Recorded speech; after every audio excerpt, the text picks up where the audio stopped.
Hello everyone, if you're new here, welcome. My name is Keisha and today I'm going to be talking about my April TBR and content plans.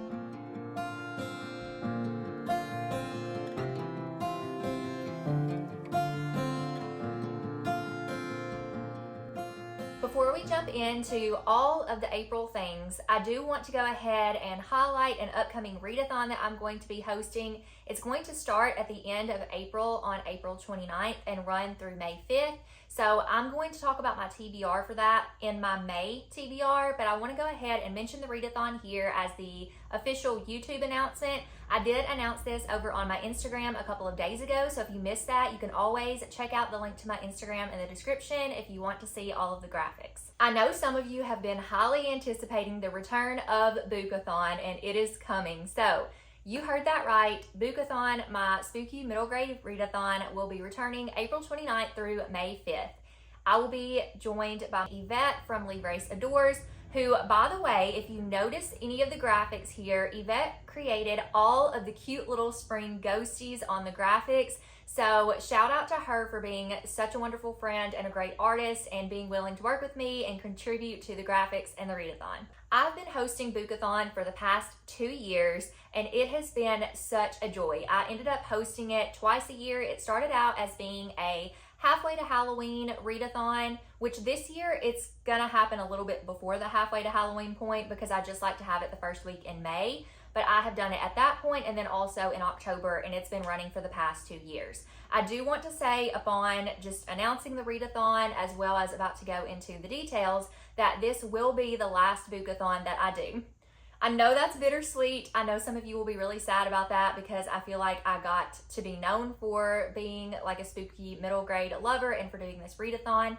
And I'm not saying that this readathon will not ever pop up again in the future, but for right now, I just feel like it is a good time in my life to move on from it. I still read some spooky middle grade books, but I don't read quite as many as I used to. And I don't want to pressure myself to continue reading something or more of something that I just don't read as much of. I do still have a very special place in my heart for it, especially the ones that are not just spooky for the sake of being spooky, but the ones who have really good heartfelt messages, good life lessons, ones that have faith tie-ins. You guys know those are some of my favorites. So I will continue to read some spooky middle grade, but this will be the last Boookathon. So I hope you are ready to participate. I'm excited because this one has a little bit more of a springy theme. So I released a little bit of a teaser that said something spooky with that crossed out and instead put springy. Something springy this way comes, and that is because these graphics are so springy and fun and light. So we are going to be a little bit lighter on the spooky, but you are welcome to read spookier books, whatever you want to read. But let's go ahead and jump into the details of the readathon. So I'm going to be having 3 reading prompts and 3 photo prompts. The 3 reading prompts are going to be 1, a book with a plant on the cover. If you just have a book with like a tree or with grass, that will count for you. But because it's spring, I thought plant on the cover would be a fun prompt. Prompt number 2 is going to be a book with the letters B-O-O in the title. Now, you don't have to have the word boo in the title in that order. It's just having a title with the words B, O, and O in it. And the 3rd reading prompt is going to be a TBR veteran. So a spooky middle grade book that you have had on your TBR for a really long time and need to get to. I figured that would be a good prompt because I definitely have a lot of those and maybe you do too. Then we have 3 photo prompts. The first one is always just to post a picture of your TBR. The second one is book and brew. So a picture of your current read or just your favorite spooky middle grade book or whatever book you want to share with your favorite brew, whether that is coffee or tea. And prompt number 3, which has become a rather popular one, is the sheet ghost prompt. This kind of started when I released a kind of teaser reel with Gwen and Gabby, who co-hosted with me previously, and the Boookathon sheet ghost reel teasers have become kind of a thing. So I also like incorporating that in the photo prompts just to see you guys do your best sheet ghost. You are welcome to share any of these photos over on the Boookathon Discord, which will be linked down in the description, or you can share them over on Instagram and tag us, like the host, or you can do hashtag Boookathon, and that is Boookathon with 3 O's, B-O-O-O. And it's because if you don't put 3 O's, it just says Boookathon, which is not what we are. We also have a group read, and this is actually going to be a reread for me. If any of you know me well, you know that The Secret Garden is one of my favorite classics, and so I had to bring back around this book, and that is The Edge of In-Between by Lorelei Saverin. When I originally read this book, I gave it 4 out of 5 stars, but it has quickly become one of my favorite spooky middle grade books. It is a little bit of a darker Secret Garden reimagining, and it also deals a lot with grief. I think this is going to be a perfect book for us to read, and it definitely has the springy vibes, and these colors is also what inspired the art and the graphics that Yvette created. In case you need a little bit more to get you excited about this book, I'm going to go ahead and read the synopsis for you. Lottie lives in Wetherell, a vibrant city where life exists in brilliant technicolor, and everyone is born with magic. And Lottie is no exception, but when tragedy strikes, color is stripped from Lottie's heart and from the world around her. Taken in by her reclusive, eccentric uncle, Lottie moves into Forsaken, a vast manor located in the gray wasteland between the land of the living and ever after, the land of the dead. There, Lottie discovers more secrets and mysteries than she ever dreamed possible. A locked-up garden, a wise cardinal, a hidden boy, and a family whose world is full of color despite the bleakness around them. Though Lottie feels nothing but despair, the people and things she encounters in Forsaken begin to pull at the threads of her heart, slowly returning some of the color to Lottie's world. And then everything changes once more. When splintered magic threatens to consume everyone and everything she holds dear, Lottie must find a way to thaw both the world and the hearts of those around her before time runs out. A richly imagined, stunning portrait of love and loss, magic and hope. This is a true celebration of the strength we all possess to overcome tragedy and the gifts that make life worth living. So I hope that you are just as excited to read this book with us as we are. You don't have to read the group read if you don't want to, but I hope that you will because this is such a good one. And finally, we will be having certain events throughout the week. We will have reading sprints on Monday, April 29th, which is going to kick off the readathon for us. And then we will also have reading sprints on Thursday, May 2nd. These both will be at 7 p.m. Central Standard Time over here on my channel. And then we will have a book discussion for The Edge of In Between on Sunday, May 5th, also at 7 p.m. Central Standard Time. So I hope you all are excited to participate in the last Boookathon with me and Ashley and Yvette this spring. You'll have to let me know down in the comments below. Leave a little ghosty with your comment if you plan on participating with us. Without further ado, let's go ahead and jump into my April TBR. I will try not to spend too much time on all of these books, so I'll just give you a roundabout idea of each one. But we're going to start out with the books that don't really have a purpose other than I'm just really excited to read them. Then we'll jump into a buddy read and some video ideas I have for the month, as well as other places you can find me throughout April. First up, I have a fantasy novel that I have been really interested in ever since I discovered it about, I don't know, like a month or two ago.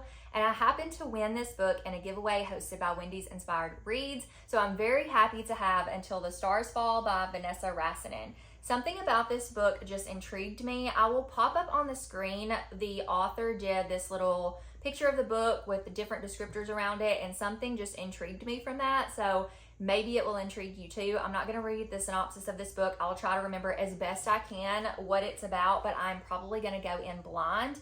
But I know this is an adult fantasy novel. I'm not sure if adult fantasy is going to be my cup of tea because they typically have spice. But the good thing about this book is in the front of the book, there's an author note, and it says, this book contains some strong language, physical and verbal abuse, secondary character, and sexual intimacy on page with tame language. A spice rack is provided in the back for readers who prefer to know when to expect intimate content. So that's me. And I'm getting to a point where I don't know if I can read a lot of things with spice, but fantasy is a little bit different because I feel like I'm in a different world maybe. But there is a spice rack in the back. So there is in chapter 2, there's one brief scene. Chapter 63, there's one scene. And chapter 87, there's one longer scene. So I know that there is some spice to be expected, but I'm crossing my fingers I can kind of overlook that and still enjoy the story for what it is. So I don't remember a super ton about it, but I will say that I've heard it is a little bit of a reimagining of the movie Sabrina, or it's inspired by the movie Sabrina, if you've ever seen that one. It says it's the first in a new fantasy romance collection of interconnected standalones, sweeping you to a magical, war-torn world. This fated mate's tale with a fake engagement brings you a noble fae prince who falls first and hard. Loosely inspired by the movie Sabrina, as I mentioned, this slow burn romance will have you swooning. So we shall see. I am excited for it. This is a beautiful book. I'm hoping that it's going to be a winner for me. I'm still kind of trying to find my footing in fantasy. Again, I think I'm probably going to end up leaning more towards YA because those are typically cleaner, but I do want to still give this one a shot. Speaking of romance and clean or closed door, I had not initially planned on reading this book this month, but I don't know about you guys. Do you ever just have, like, do your books talk to you? Like, this book was just sitting on my shelf, you know, I was just casually walking by and it was like, Keisha, read me. You're gonna love me. And so I ended up picking up Waiting for Tom Hanks by Kerry Winfrey. Now, I have read 2 of Kerry Winfrey's other books. The first one that I read by her was Just Another Love Song, and then I also read Faking Christmas, and I gave both of those books 5 stars. Kerry Winfrey is known for writing closed-door romances, so there might be a little bit of innuendos in there, and you might know of some things that are going on, if you know what I mean. Wink, wink. I'm not good at winking, but you know. There may be some things mentioned, but it's not going to go into a lot of detail. There's not a lot of descriptors. It is closed door, and I'm maybe mistaken, but I think one may even be clean. I feel like Faking Christmas was just clean, like there was nothing but kissing, but I honestly don't remember, so don't take my word for that. Just know at least closed door. I had originally not planned on reading Waiting for Tom Hanks, but the more I was reading of Kerry Winfrey's writing, I noticed that I just really enjoyed it. And I do like Tom Hanks, okay, don't come for me, but I'm not a huge Tom Hanks fan. I don't watch every movie he's in. I have watched a couple of rom-coms that he's been in, and that is kind of what this is based on, Waiting for Tom Hanks. She's not actually waiting for Tom Hanks, she's waiting for, you know, her rom-com moment. The blurb on the back says, a rom-com obsessed romantic waiting for her perfect leading man learns that life doesn't always go according to a script in this delightfully charming and funny novel. This sounds right up my alley, especially knowing that it's going to be closed door. And what really got me is I was like, well, let me just read the first couple of sentences to make sure. Y'all, I read the first couple pages, okay? It starts off, the fact that I feel like I can read this in the tone of the author too, which I may butcher because I just said I could do that and I'm going to read it for y'all. But the fact of that matter is like, okay, I should read this book. But this is how chapter 1 starts, in case you're curious. I just thought I would have met Tom Hanks by now. Not real Tom Hanks, the beloved actor. After all, he's married to Rita Wilson, and I'm not the sort of monster who would want to break up what is perhaps Hollywood's one truly perfect union. And anyway, I'm 27, so he's a little bit old for me. No offense if you're reading this, Tom. The Tom Hanks I thought I'd meet is the Tom Hanks of romantic comedies. The Tom Hanks who starred in Nora Ephron films, the one who wrote about bouquets of sharpened pencils, or told call-in radio show hosts how much he missed his wife. The one who lived on an unbelievably luxurious houseboat or called Meg Ryan shop girl. The man with a heart of gold. The one I was meant to be with, even if we lived on opposite coasts or owned competing bookstores. I wish I could read you more, but that just drew me in, and I was not going to read this first this month or at all, but now it's going to be my first read. I've already started it, and I have high hopes that I will love it. And again, speaking of romance, I have a little bit of another romance to talk about. This is a historical romance, and it is Where the Road Bends by Rachel Fordham. This is not top priority for me to read this month, though I feel like it probably should be because I read The Letter Tree by this author back in January, and it is now one of my all-time favorite romances, historical romances, and books in general. And so I feel like Rachel Fordham could really be a new favorite author for me, but I need to read more of her books. I do have 2 more. This is the one that I'm most eager to get to, and it takes place in Iowa in 1880, and it follows Nora King, who surveys her family land. She is acutely aware that it is all she has left, and she will do everything in her power to save it, even if that means marrying a man she hardly knows. Days before her wedding, Nora discovers an injured man on her property. Her sense of duty compels her to take him in and nurse him back to health. Little does she realize just how much this act of kindness will complicate her life and threaten the future she's planned. Nora's care does more than aid Quincy Barnes' recovery. It awakens his heart to possibilities. Penniless and homeless, he knows the most honorable thing he can do is head on down the road and leave Nora to marry her intended. But walking away from the first person to believe in him proves much harder than he imagined. I just feel like this is going to be so good. So, not a top priority, though maybe it should be, but if I have a chance to get to it this month, I definitely will. Next up, I have a couple of Christian nonfiction books on my list. I do try to read at least some type of Christian book every month, but I don't always get around to them. But lately I've been doing pretty good, so fingers crossed. My top priority book is Help for the Hungry Soul, 8 Encouragements to Grow Your Appetite for God's Word by Kristen Wetherell. Now, I'm pretty sure I've mentioned this in my last 1 or 2 TBR videos, but this will be the month that I absolutely get to it. I'm really intrigued to get to this one because I recently attended a webinar with this author as well as Glenna Marshall, who is the other book I have here. This is Everyday Faithfulness, The Beauty of Ordinary Perseverance in a Demanding World, again by Glenna Marshall. She wrote Memorizing Scripture, which I really, really loved last year. It is a favorite Christian nonfiction book of all time, and it really changed my life, and I feel like I need to reread it so it can continue to do so. I have to read all of her backlist. So this is one of those, but that book, Memorizing Scripture, led me to this book, Help for the Hungry Soul, which is kind of similar. It's just focusing on your appetite for the word and developing a desire and a hunger for Scripture and to grow closer in your relationship with the Lord. So this is top priority, but I also would love to get to Glenna's book. So if I finish this one, they're both pretty short, then I will just move into this one. Next up, I have a buddy read with my friend Caitlin from Pride and Paperback and my friend Yvette from Leave Grace Adores. And we are planning to start the Remnant Chronicles by Mary E. Pearson. And this first book is The Kiss of Deception. This book has gone on and off my TBR for years and years, but I've never heard a bad thing about it. I know especially my friend Jordan, she really enjoyed this book, and I've heard that it's also clean, so that makes me more interested in reading it. It is a YA fantasy, maybe romantasy. I think there's a little bit of a love triangle. Most of you have probably heard of this one, so I'm not going to go into too much detail about it, but I think it's basically this girl is like, she's running away from home. She's got like an arranged marriage or something, and she runs into these two different guys, and one of them is the, like, her assassin, and one of them is the guy she's supposed to marry, and she doesn't know which one is which. And I don't know what happens from there, but I mean, that sounds a little bit interesting to me. So that's why I want to read it. And hopefully it will be a really good buddy weed. Buddy weed? do you guys ever just not be I just can't English today, you know? Maybe this will be a good buddy read for me, Caitlin, and Yvette, and we can read this series together. Alrighty, now we're going to jump into some video ideas I have for this month. Will they all happen? I don't know. But we are going to cross our fingers. How many times are we going to cross our fingers in this video? I don't know. Anyways, we'll see how many of these happen, but I have got so many ideas that I want to do. One of them, and I know this is kind of annoying, but one of them is a secret vlog, and it's a secret for a reason, because I feel like when I read things that I don't typically read, and then people find out I read them, they get kind of excited, potentially. Maybe you don't care, but I think that's fun. And so I have a secret vlog, and I am going to share one of the 3 books that I will be reading in the vlog, but I will tell you this. This is going to be a vlog that I'm probably, I don't want to say I'm going to be uncomfortable with, but I'm reading a little bit outside of my comfort zone. I'm reading things that I don't typically read. There is one similar strand in all of these books that I'm going to be reading, and so that's kind of why I paired them together. But I initially had this idea for this vlog because of the one book that I'm going to share with you today, so I will tell you a little bit about that. So one book that will be featured in this vlog is Listen for the Lie by Amy Tintera. Now, I know this book has gotten a lot of traction at this point. When I first heard about this book, it was early March, and I was doing reading sprints with Hannah from the Teacher's TBR and Keely from Vampire Keely.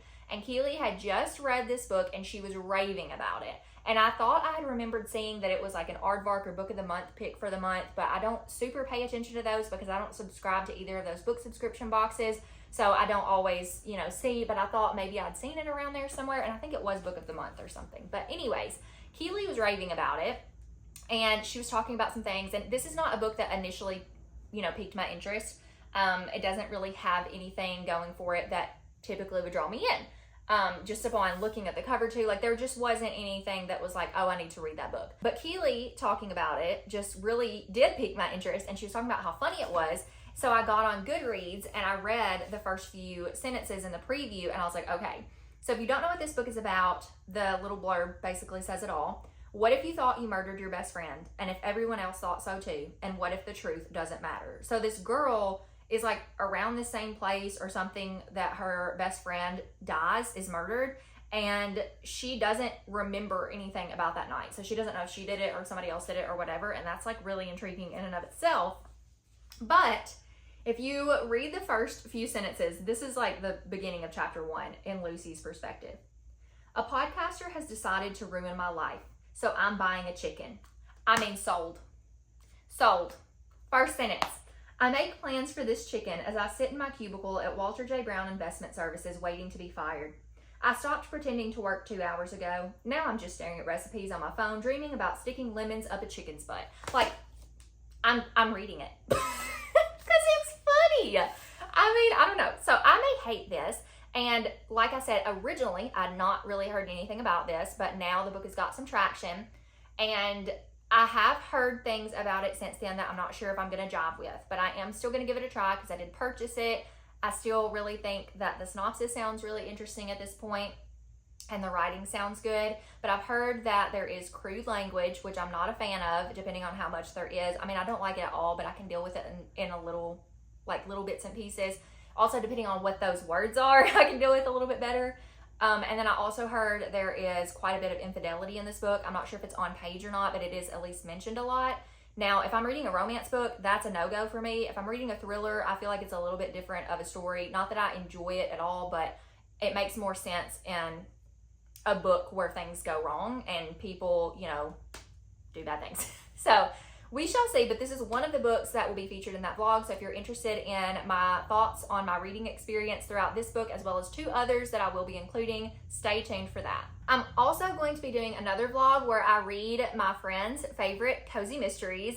I have a huge cozy mystery shelf behind me here. I have really grown to love cozies. So I have 6 friends that I'm going to try reading their favorite cozies. Now, some of them I've already read their favorite, so I'm having to tweak it just a little bit and read other books that are their favorites, just maybe not their top. But I'm going to split that up into 2 different vlogs. I don't know if I'll do them like super close together or far apart, but I am going to try to do the first one this month. I don't know if I'll make that happen or not.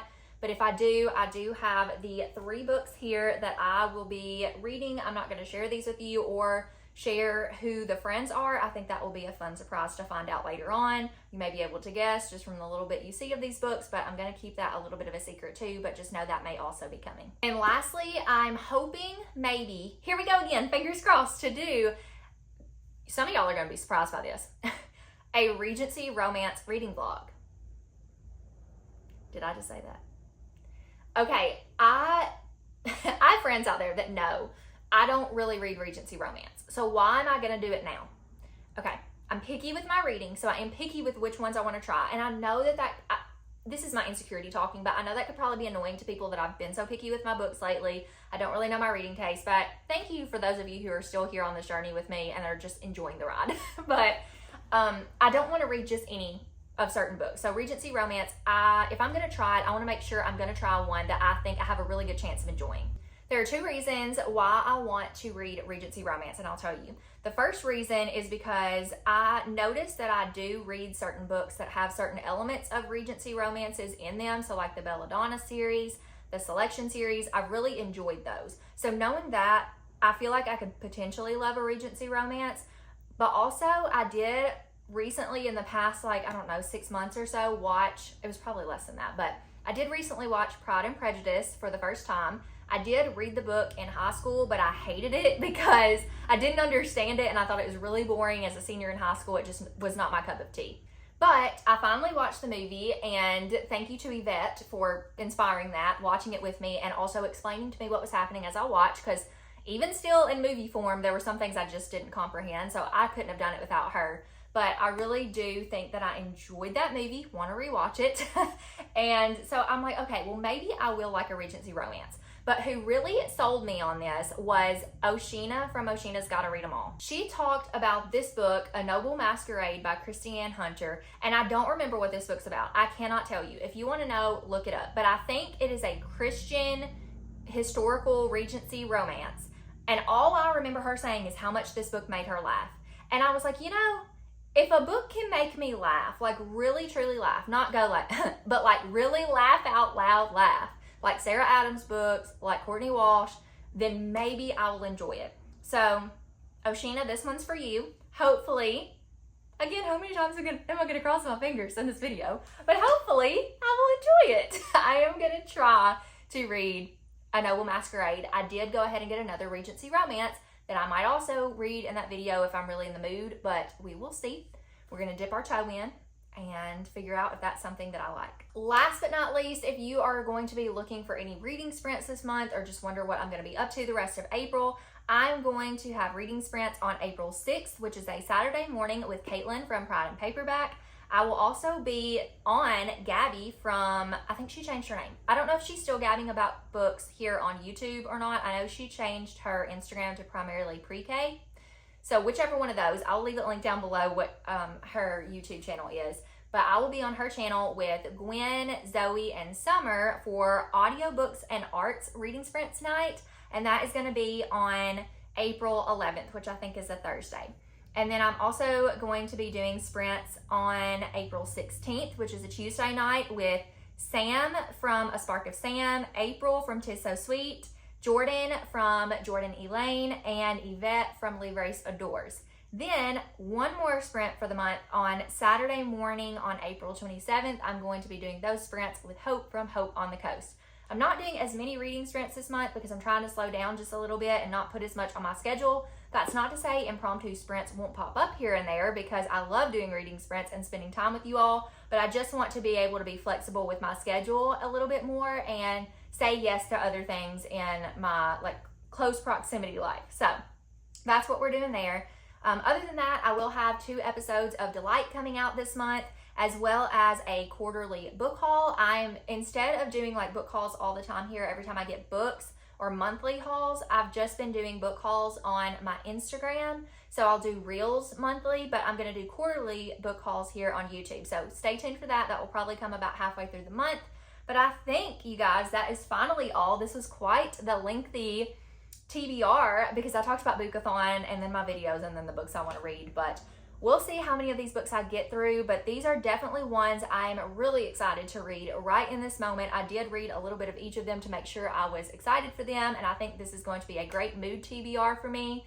So yeah, let me know if you have read any of these books, if you think I will enjoy them, or you can let me know what book you are most excited to read in the month of April. But if you have nothing else to say in the comments down below, if you just want to leave an emoji for support, you can leave any flower emoji, since we are in spring and flowers are blooming and the weather is finally warming up. The sun is staying up longer, praise the Lord.